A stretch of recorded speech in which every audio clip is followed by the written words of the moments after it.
পয়লা বৈশাখের অনেক অনেক শুভেচ্ছা জানাই সবাইকে। বছরের প্রথম দিনটা একটু অন্যভাবে স্টার্ট করলাম। আজকে আমি আর আমার হাজব্যান্ড বেরিয়ে গিয়েছিলাম পুজো দিতে। আমাদের বাড়ির পাশে একটা মন্দির আছে, বড় কাছারি মন্দির, তো সেখানেই চলে গিয়েছিলাম দুজনে মিলে। তবে আজ কিন্তু গরমটা যেন একটু বেশিই পড়েছিল, তার উপরেই চড়া রোদ।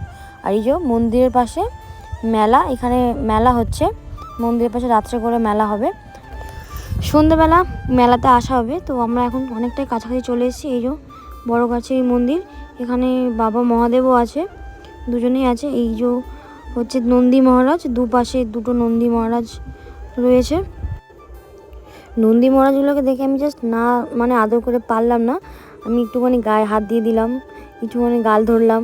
এত কিউট দুটো নন্দী মহারাজ দুপাশে দাঁড়িয়ে আছে, আমি না ছুঁয়ে থাকতেই পারলাম না, আমি না ছুঁয়ে, এত কিউট লাগছিলো দুজনকে।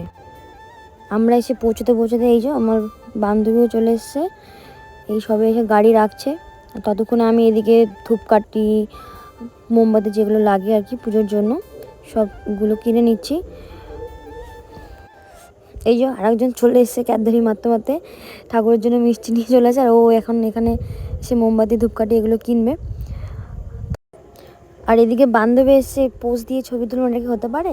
এই যে বান্ধবী ফোনে কথা বলছে আর আমি ভিডিও করছিলাম, তখন বলছি আয় ক্যামেরায় আয় একটা ভিডিও করি। বাবার মাথায় জল দেবো, তার জন্য এই পুকুর থেকে হাত মুখ ধুয়ে নিলাম, ভালো করে ধুয়ে জল তুলে নিলাম, বাবার মাথায় দেবো। তারপরে চলে এসেছি বাবার কাছে মন্দিরে, বাবার জন্য প্রসাদ নিয়ে ফুল, মিষ্টি, সন্দেশ, বেলপাতা নিয়ে চলে এসেছি বাবার থানে।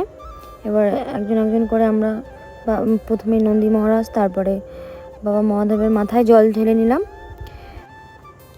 ছোট ছোট কিছু শিবলিঙ্গ ছিল, তাদেরকেও জল দিয়ে দিলাম মাথায়। এরপর আমি চলে গেছিলাম বাবা বড় কাছারির কাছে, ওনাকে ফুল বেলপাতা দিয়ে পুজো দিলাম। প্রথমবার এইভাবে পুজো দিয়েছি, ভুল ত্রুটি কিছু হলে অবশ্যই ক্ষমা করে দিও। তারপর আমি বাবাকে ধূপ মোমবাতি দিয়ে পুজো দিলাম। সব শেষে নমস্কার করে আমরা গিয়ে মন্দির থেকে বেরিয়ে গিয়েছিলাম। তো আমার পুজো দেওয়া এখানেই শেষ। এবার আমরা বেরিয়ে পড়েছিলাম বাড়ি যাওয়ার উদ্দেশ্যে। তো আমার ভিডিওটা যদি তোমাদের ভালো লেগে থাকে তো অবশ্যই একটা লাইক ও কমেন্ট করে দিও। টাটা বন্ধুরা, আজ আমার ভিডিওটা এইটুকুনি, সবাই ভালো থাকবে।